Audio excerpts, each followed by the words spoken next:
নমস্কার বন্ধুরা, আশা করি সবাই ভালো আছেন। বন্ধুরা, আজকের বিশ্ব রাজনীতি এবং সামরিক প্রযুক্তির কথা উঠলেই একটি শব্দ আমাদের সবার মনে আতঙ্ক আর কৌতূহল জাগায়: হাইপারসনিক মিসাইল। মিডিয়া এবং সোশ্যাল মিডিয়ায় একে এমনভাবে উপস্থাপনা করা হয় যেন এটি আধুনিক যুদ্ধের এক অজেয় অস্ত্র, যা রাডারের চোখে অদৃশ্য এবং যাকে থামানোর কোনো ক্ষমতা বর্তমান প্রতিরক্ষা ব্যবস্থার নেই। কিন্তু আসলেই কি তাই? হাইপারসনিক মিসাইল আধুনিক যুদ্ধের এটি কি সত্যিই সুপার ওয়েপেন, নাকি মিডিয়ার তৈরি করা সবচেয়ে বড় একটা ধোঁকাবাজি? সারা বিশ্ব যেখানে এই অজেয় অস্ত্রের পিছনে বিলিয়ন বিলিয়ন ডলার ঢালছে, সেখানে প্রতিরক্ষা বিশেষজ্ঞরা কেন বলছেন এটি মোটেও অজেয় অস্ত্র নয়?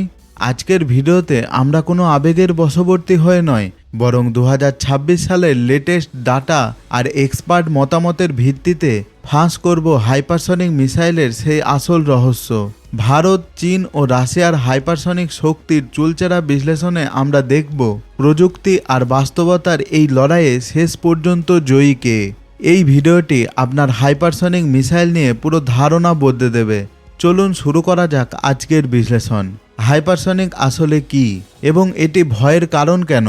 সহজ কথায়, হাইপারসনিক হলো এমন এক বস্তু যা শব্দের গতির চেয়ে 5 গুণ বেশি দ্রুত, অর্থাৎ মাচ 5-এর উপর দিয়ে চলতে পারে।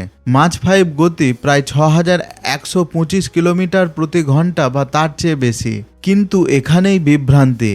1940-এর দশকে জার্মান V2 রকেট থেকে শুরু করে আজকের যে কোনো IBCM বা ব্যালিস্টিক মিসাইল তার চেয়েও অনেক বেশি গতিতে চলে। তাহলে হাইপারসনিক মিসাইল কেন আলাদা? পার্থক্যটি হলো এটি কেবল দ্রুতই নয়, অত্যন্ত চালাক। এই মিসাইলগুলো বাতাসের ভেতর দিয়ে চলার সময় অ্যারোডাইনামিক লিফট ব্যবহার করে নিজেদের গতিপথ পরিবর্তন করতে পারে। একে বলা হয় ম্যানুভারেবিলিটি। এটি কোনো পাথর ছোড়ার মতো নির্দিষ্ট পথে যায় না, বরং সাপের মতো আঁকাবাঁকা পথে উড়ে গিয়ে রাডারকে ধোঁকা দেয়। এই গতির সাথে চতুরতার সংমিশ্রণই প্রতিরক্ষা ব্যবস্থার জন্য সময় কমিয়ে দেয়, যা যে কোনো সেনাদলের জন্য বড় দুশ্চিন্তার বিষয়। বন্ধুরা, হাইপারসনিকের এই দৌড়ে রাশিয়া সবার চেয়ে এগিয়ে থাকার চেষ্টা করছে। 2022 সালের 20 এপ্রিল রাশিয়ার RS-28 সারমাট বা শয়তান 2 তার প্রথম সফল পরীক্ষা চালায়। 2023 সালের সেপ্টেম্বরে এটি আনুষ্ঠানিকভাবে সামরিক সার্ভিসে প্রবেশ করেছে।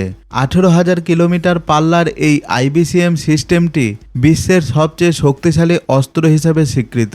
একটি মাত্র সারমাট 10 থেকে 15টি পরমাণু ওয়ারহেড বহন করতে পারে। অন্যদিকে ভারতও কিন্তু এই প্রতিযোগিতায় নীরব নয়।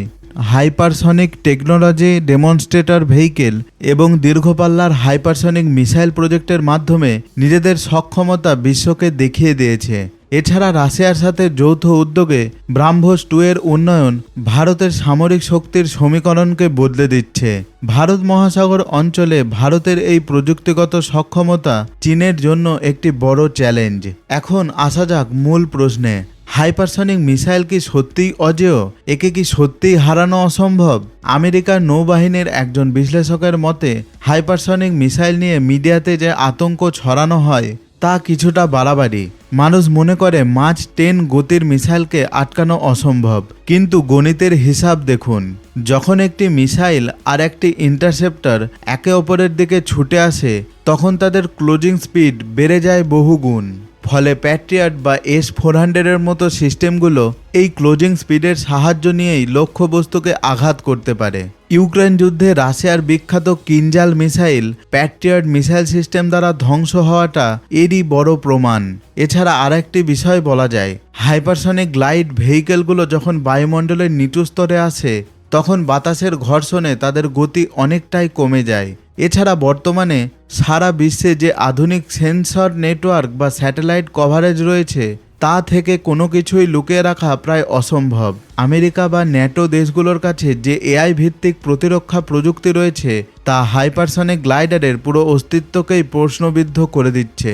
অবশেষে আমরা এটা বলতেই পারি, হাইপারসনিক মিসাইল আধুনিক যুদ্ধের সমীকরণকে অবশ্যই জটিল করেছে, কিন্তু এটি কোনো জাদুকরী অস্ত্র নয়। আজকের এই দ্রুত পরিবর্তনশীল বিশ্বে প্রযুক্তির চেয়েও বড় সম্পদ হলো সবসময় প্রস্তুত থাকা এবং শত্রুর প্রতিটি পদক্ষেপ আগেভাগে বুঝে নেওয়া।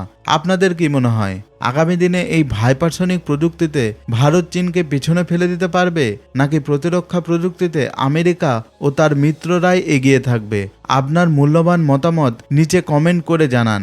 আজকের ভিডিওটি যদি এতটুকু আপনার ভালো লেগে থাকে তাহলে আমাদের চ্যানেলটি অবশ্যই সাবস্ক্রাইব করে দেবেন এবং একটি লাইক অবশ্যই করবেন।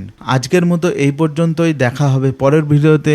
ততক্ষণ ভালো থাকবেন, সুস্থ থাকবেন এবং সবাইকে ভালো রাখার চেষ্টা করবেন।